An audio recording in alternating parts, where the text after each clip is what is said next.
إن الحمد لله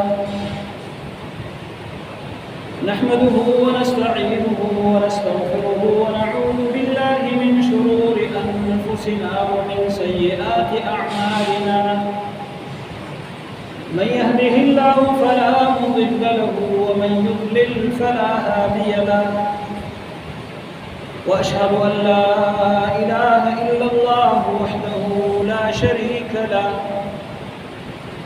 وأشهد أن محمدًا عبده ورسوله أما بعد فإن خير الحديث كتاب الله وخير الهدي هدي محمد صلى الله عليه وسلم وشر الأمور محدثاتها وكل محدثة بدعة وكل بدعة ضلالة وكل ضلالة في النار. أعوذ بالله السميع العليم من الشيطان الرجيم من همزه ونفخه ونفثه. بسم الله الرحمن الرحيم. يا أيها الذين آمنوا اتقوا الله حق تقاته ولا تموتن إلا وأنتم مسلمون. يا أيها الناس اتقوا ربكم الذي خلقكم من نفس واحدة وخلق منها زوجها وبث منهما رجالا كثيرا ونساء واتقوا الله الذي تساءلون به والأرحام إن الله كان عليكم رقيبا. يا أيها الذين آمنوا اتقوا الله وقولوا قولا سديدا يصلح لكم أعمالكم ويغفر لكم ذنوبكم ومن يطع الله ورسوله فقد فاز فوزا عظيما. اللهم صل على محمد وعلى آل محمد كما صليت على إبراهيم وعلى آل إبراهيم إنك حميد مجيد. اللهم بارك على محمد وعلى آل محمد كما باركت على إبراهيم وعلى آل إبراهيم إنك حميد مجيد. قال الله تبارك وتعالى في محكم تنزيله وهو أصدق القائلين.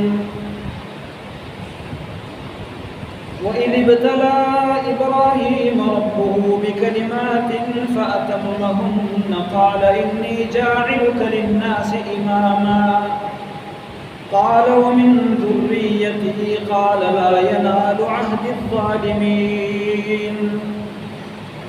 وإذ جعلنا البيت مثابة للناس وأمنا واتخذوا من مقام إبراهيم مصلى وعهدنا إلى إبراهيم وإسماعيل أن طهرا بيتي للطائفين والعاكفين والركع السجود.